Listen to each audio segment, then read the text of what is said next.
Davlat xaridlarida ochiqlik va shaffoflikni oshirish maqsadida Iqtisodiyot va Moliya vazirligi yagona markaziy axborot portalini ishga tushirdi. Portal hozirda test rejimida faoliyat yuritmoqda. Ushbu platforma davlat xaridlariga oid barcha ma'lumotlarni bir joyga jamlaydi. Ularni avtomatik tahlil qiladi va qaror qabul qilish jarayonlarini qo'llab-quvvatlaydi.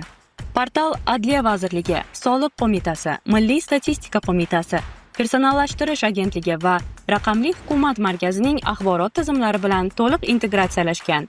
Bu ma'lumotlar almashinuvini yanada tez va aniq qiladi. Portal orqali xaridlar bo'yicha ko'rsatkichlar avtomatik tahlil qilinadi, xavf omillari aniqlanadi va davlat xaridlarida erta ogohlantirish tizimi yo'lga qo'yiladi. Sun'iy intellekt asosida qonun buzilish ehtimollari aniqlanadigan maxsus dasturiy yechim ham ishlab chiqilmoqda. Sizning taklifingiz biz uchun juda muhim.